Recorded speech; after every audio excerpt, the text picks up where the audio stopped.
Hello नमस्कार साथियों, आपके अपने यूट्यूब चैनल नागौर क्लासेस पर तहे दिल से हार्दिक अभिनंदन और स्वागत है।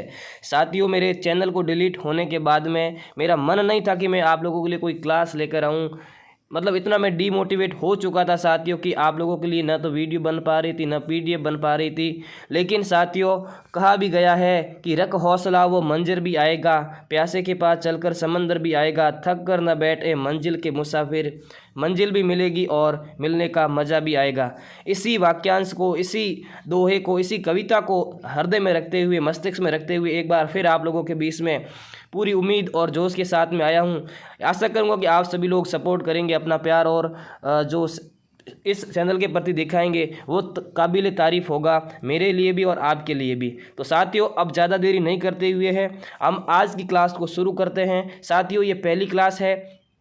आपको थोड़ा कुछ अटपटा लगे, थोड़ा कुछ अजीब लगे, यानी कहूँ तो आपको थोड़ा बहुत कुछ असमझ की स्थिति हो तो मुझे माफ़ कर सकते हो आप, क्योंकि पहली क्लास में हर कोई इतना है वो कहे तो परफेक्ट नहीं होता है। धीरे धीरे साथियों मैं पूरी तरीके से सुधार करने की आपके लिए कोशिश करूँगा, तो आप इस चैनल के साथ जुड़े रहेंगे। और अभी आप लोग बस इतना काम कर दीजिए, एक बार है वो शेयर कर दीजिए ताकि बहुत सारे साथी जुड़ पाए, और कम से कम 20-25 साथी तो जुड़ने ही चाहिए, ताकि क्या है क्लास का आनंद ही आए आप सभी को और मुझको भी। तो अब ज़्यादा देरी नहीं करते हुए साथियों, यह है राजस्थान जीके की पहली क्लास। आज से हम शुरू कर रहे हैं राजस्थान जीके की एमसीक्यू सीरीज। एमसीक्यू सीरीज का मतलब यह है कि हम हमेशा न थ्योरी पढ़ेंगे, सिर्फ और सिर्फ हम एमसीक्यूज पढ़ेंगे, ताकि कम समय के अंदर हम ज़्यादा तैयारी कर पाए। आपको पता है कि आज के समय में थ्योरी पढ़ना बहुत मुश्किल है, और एमसीक्यू से तैयारी करके बच्चे हैं वो परीक्षा पास कर लेते हैं। तो एमसीक्यूज हम टॉपिक वाइज पढ़ेंगे। आज हमारे राजस्थान की सामान्य जानकारी, राजस्थान के मतलब कहे तो नामों से संबंधित ये प्रश्न रहने वाले हैं। 20-25 प्रश्न रहेंगे। तो आप जल्दी जल्दी वीडियो को शेयर करो, और इस चैनल को डिलीट होने के बाद इस नए चैनल को आप एक नई ऊंचाई पर लेकर जाओ। बस आप लोगों से यही मैं आशा करूंगा। तो चलो अब ज़्यादा देरी नहीं करते हुए है राम जी का नाम लेकर, भगवान श्री राधे राधे कृष्णा का नाम लेते हुए शुरू करते हैं आज की क्लास को। सभी साथियों को गुड मॉर्निंग, पहले गुड इवनिंग, पहले गुड नाइट। जिस समय आप वीडियो देख रहे हो वो आपके लिए गुड हो, मैं यही आशा करता हूँ। अब चलते हैं, पहला प्रश्न हमारे सामने स्क्रीन पर है। राजस्थान भारत के किस भाग में स्थित है साथियों? तो आपके सामने 4 ऑप्शन दिए गए हैं। उत्तरी पूर्वी भाग है, दक्षिणी पूर्वी है, उत्तरी पश्चिमी है और दक्षिणी पूर्वी भाग है। तो आप सभी को पता है कि राजस्थान भारत के उत्तरी पश्चिमी भाग में स्थित है। ये राजस्थान की सामान्य जानकारी से रिलेटेड प्रश्न है साथियों, तो आपको थोड़ा बहुत पढ़े हुए भी होंगे तो एक बार रिवीजन हो जाएगा। चलो शुरू करते हैं, अगले प्रश्न की तरफ बढ़ते हैं। यहाँ पर देख सकते हो राजस्थान के बारे में कुछ जानकारी है। तो आप देख सकते हो राजस्थान हमारे देश का सबसे बड़ा राज्य है, और राजस्थान में कुल जिले 33 है, और 33वां जिला प्रतापगढ़ है। और मध्य प्रदेश जब छत्तीसगढ़ अलग हुआ था तो उसके बाद में राजस्थान सबसे बड़ा राज्य बना था। फिर हम चलते हैं अगले प्रश्न की तरफ। अगला प्रश्न है कि वाल्मीकि जी ने राजस्थान के लिए किस शब्द का प्रयोग किया है? जो रामायण के लेखक थे महर्षि वाल्मीकि, उन्होंने राजस्थान शब्द के लिए, इस राजस्थान के लिए, ये पूरा जो क्षेत्र है इसके लिए किस शब्द का प्रयोग किया है? तो आप सभी को पता है, तो जल्दी कमेंट करो। मैं आप लोगों के कमेंट पढ़ रहा हूं, सभी जल्दी जल्दी कमेंट करो। तो आपके दूसरे प्रश्न में डी ऑप्शन है वो राइट हो जाएगा। वाल्मीकि जी ने मरु कांतार है वो राजस्थान के लिए प्रयोग किया है। चलते हैं तीसरे प्रश्न की तरफ साथियों।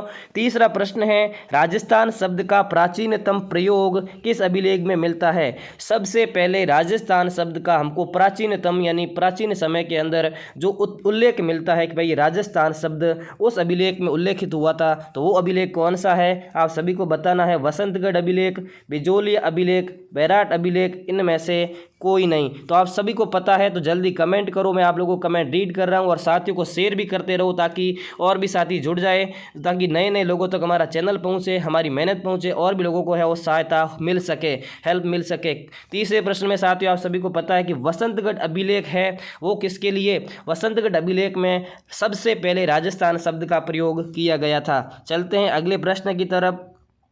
हाँ, अगला प्रश्न है साथियों, राजस्थानी भूभाग के लिए राजपूताना शब्द का सर्वप्रथम प्रयोग किसने किया? तो अब ये भी इंपॉर्टेंट प्रश्न है, एग्जाम में बार बार पूछा जाता है कि जो राजस्थानी ये पूरा भूभाग है, भारत के उत्तर पश्चिमी क्षेत्र में स्थित भूभाग, इस भूभाग के लिए जो राजपूताना शब्द है, क्या दोस्तों राजपूताना शब्द का प्रयोग सबसे पहले किसने किया था? तो यहाँ पर हमारे पास ऑप्शन दिए गए हैं, कर्नल जेम्स टॉड, पंडित हीराचंद ओझा, जॉर्ज थॉमस, मुंशी देवी प्रसाद। तो आप जल्दी से जल्दी कमेंट करके बताइए कि चौथे प्रश्न में क्या आंसर राइट हो जाएगा। तो राजपूताना शब्द का सर्वप्रथम प्रयोग दोस्तों आप सभी को पता है, चौथे प्रश्न के अंदर सी ऑप्शन राइट हो जाएगा। जॉर्ज थॉमस ने है वो सबसे पहले राजपूताना शब्द का प्रयोग किया। चलते हैं पांचवें प्रश्न की तरफ। पांचवा प्रश्न है, राजस्थान क्षेत्र के लिए राजस्थान शब्द का प्रयोग किसने किया। तो देखो राजाओं का स्थान होने के कारण, राजाओं का निवास स्थान होने के कारण एक राजस्थान शब्द का प्रयोग किया गया इस राजस्थानी क्षेत्र के लिए। तो ये किसने किया था राजस्थान शब्द का प्रयोग। तो ये अब आपको पता है कि कर्नल जेम्स टोड ने किया था। कर्नल जेम्स टोड एक अंग्रेज अधिकारी थे और राजस्थान के जिन्हें इतिहास के लेखक या इतिहास के प्रवेता भी कहते हैं। तो कर्नल जेम्स टोड ने राजस्थान शब्द का प्रयोग किया। चलते हैं हम अगले प्रश्न की तरफ। अगला प्रश्न है, इस भौगोलिक क्षेत्र के लिए राजस्थान शब्द का प्रयोग सर्वप्रथम किसने किया। अब इंपॉर्टेंट प्रश्न ये है, बहुत इंपॉर्टेंट प्रश्न है साथियों। थोड़ा क्या है ध्यानपूर्वक पढ़ोगे, मनोमस्तिष्क को एकदम शांत करके बैठोगे तो सब चीज़ समझ में आएगी। थोड़ी देर के लिए क्या है इंस्टाग्राम, व्हाट्सएप, बाकी सब यूट्यूब पर बाकी सब चीज़ों को भूल जाओ और पूरी तरीके से क्या है एकाग्रित होकर कोई क्लास लो तो आपको क्या एक बार में सारी चीज़ें याद हो जाती है। ये मैं पूरी गारंटी लेता हूँ। यदि आप पूरे मस्तिष्क से बैठते हो तो हर चीज़ें याद कर देते हो। अब आगे बढ़ते हैं। इस भौगोलिक क्षेत्र के लिए राजस्थान, जो हमारा राजस्थान का क्षेत्र है, इसके लिए राजस्थान शब्द का प्रयोग किसने किया है। राजपूताना शब्द का हमने पढ़ लिया, राजस्थान शब्द का हमने पढ़ लिया। अब हम पढ़ रहे हैं कि राजस्थान शब्द का प्रयोग किसने किया। तो यहाँ पर आपके लिए एकदम बी ऑप्शन राइट हो जाएगा। कर्नल जेम्स टोड ने इस पूरे क्षेत्र के लिए राजस्थान शब्द का प्रयोग किया। राजपूताना शब्द का प्रयोग किया जॉर्ज थॉमस ने, राजस्थान शब्द का प्रयोग किया कर्नल जेम्स टोड ने, और कर्नल जेम्स टोड ने ही राजस्थान शब्द का प्रयोग किया। अब चलते हैं अगले प्रश्न की तरफ। अब यहाँ पर कुछ लाइन है आप लोगों के लिए, इसका स्क्रीनशॉट भी आप लोग ले सकते हो, नहीं तो मैं आपको एक बार पढ़ के बता देता हूँ। मूणोत नैणसी ख्यात एवं राजरूपक ग्रंथों में भी राजस्थान शब्द का प्रयोग हुआ है, आप सभी को पता है। और जो कर्नल जेम्स टोड की पुस्तक है, बहुत इंपॉर्टेंट पुस्तक है, हर बार एग्जाम में पूछी जाती है, क्या annuls and antiquities of Rajasthan. कौन सी पुस्तक है, annuls and antiquities of Rajasthan. पुस्तक के लेखक है कौन, कर्नल जेम्स टोड, जिसका प्रकाशन लंदन से 1829 में किया गया था। बहुत इंपॉर्टेंट लाइन है ये, भले ही आपका थोड़ा बहुत टाइम ज़्यादा जा रहा है तो कोई बात नहीं, समय का सदुपयोग ही हो रहा है, तो इस बात को आप समझते हुए पूरी शिद्दत के साथ में पढ़ोगे। फिर 26 जनवरी 1950 को औपचारिक रूप से संपूर्ण भौगोलिक प्रदेश का नाम राजस्थान स्वीकार किया गया। अब आपसे बार बार कभी कोई प्रश्न ये पूछ लिया जाता है कि जो पूरा भौगोलिक क्षेत्र है इसके लिए आधिकारिक रूप से ऑफिशियली राजस्थान नाम कब किया गया, तो आप बता देते हो कि 1956 में किया गया। तो 1956 में नहीं किया गया। इस पूरे क्षेत्र के लिए राजस्थान शब्द का जो मतलब राजस्थान नाम है वो पूरा ऑफिशियली 26 जनवरी 1950 को, जिस दिन हमारा देश क्या हुआ था, गणतंत्र घोषित हुआ था, उसी दिन है वो राजस्थान नाम स्वीकार कर लिया गया था।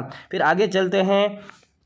स्वतंत्रता से पहले राजस्थान में कुल कितनी देसी रियासतें थी। तो आप सभी को पता है कि भाई स्वतंत्रता से पहले राजस्थान में रजवाड़े थे, देसी रियासतें थी, ठिकाने थे। तो आप सभी को बताना है कि राजस्थान में कुल कितनी देसी रियासतें थी। तो यहाँ पर 7वें प्रश्न का आप सभी लोग कमेंट करो। सभी के कमेंट मैं पढ़ रहा हूँ, चिंता मत करो, मैं आप लोगों के साथ में हूँ। सभी के कमेंट में रीड कर रहा हूँ, आपको रिप्लाई भी दे देगी हमारी जो टेक्निकल टीम है। आपको रिप्लाई मिलते रहेंगे, साथ साथ में कमेंट के माध्यम से भी मिलते रहेंगे। तो आप एक बार क्या है पूरी तरीके से मन से बाबा का जयकारा लगा कर क्या कर दो, शेयर कर दो। भोलेनाथ का जयकारा लगा करके शेयर जरूर कर देना ताकि और भी लोग साथी जुड़ जाए। स्वतंत्रता से पहले राजस्थान में कुल कितनी देसी रियासतें थी। तो एकदम करेक्ट आंसर आप सभी लोग बता रहे हो। साथ में बी ऑप्शन यहाँ पर राइट हो जाएगा। सभी का करेक्ट, एकदम करेक्ट आ रहा है। बिल्कुल अच्छा, एकदम अच्छा, आप सभी का बहुत अच्छा सवाल का जवाब दे रहे हो।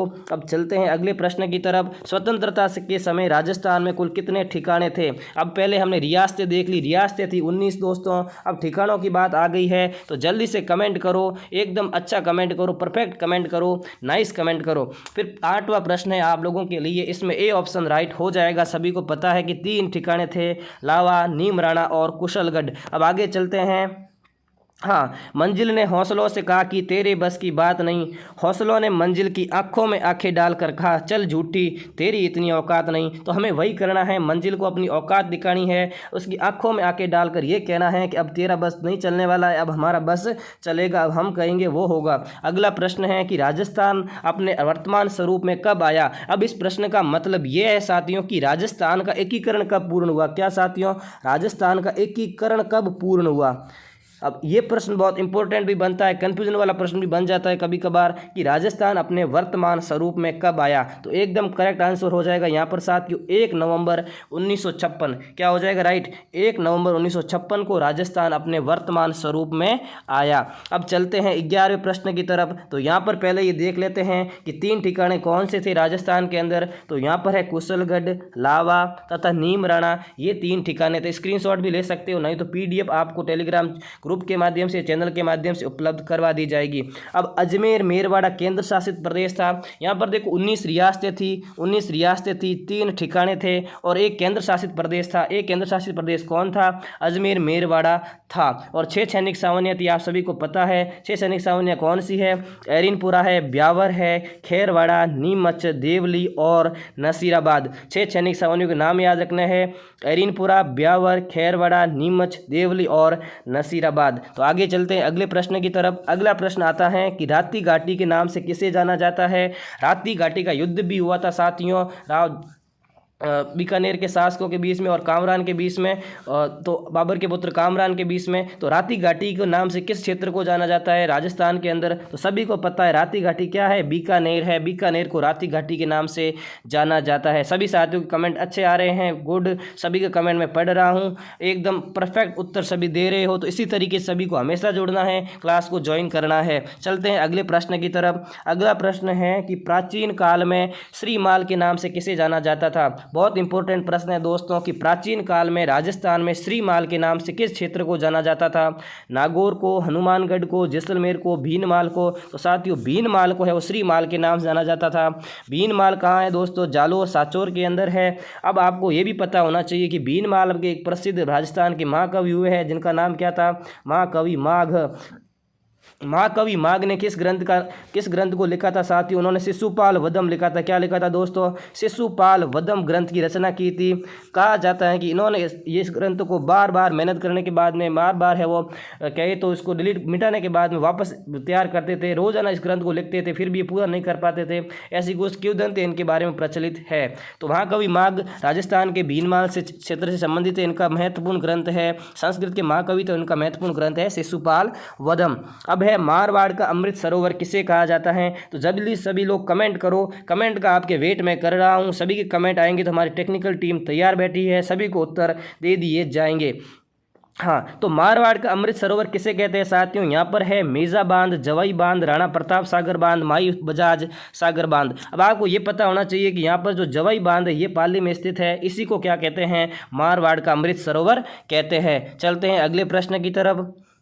हाँ, अब राती घाटी के बारे में हमने पढ़ा है, तो अब हमें ये भी पढ़ना चाहिए कि राती घाटी का युद्ध कब हुआ था। ये भी आपको जानकारी होनी चाहिए। बहुत इंपॉर्टेंट प्रश्न है राजस्थानी इतिहास का और बार बार ये सवाल परीक्षाओं में आता है। स्क्रीनशॉट आप लोग ले सकते हो। राती घाटी का युद्ध कब हुआ था साथियों, 26 अक्टूबर 1534 में। कब हुआ था, 26 अक्टूबर 1534 ईस्वी में। बाबर के पुत्र थे कामरान और बीकानेर के शासक थे नरेश राव जैतसिंह के मध्य। बीकानेर के शासक कौन थे, जैतसिंह थे, उनके मध्य हुआ था बीकानेर नरेश विजय इसमें हुई थी।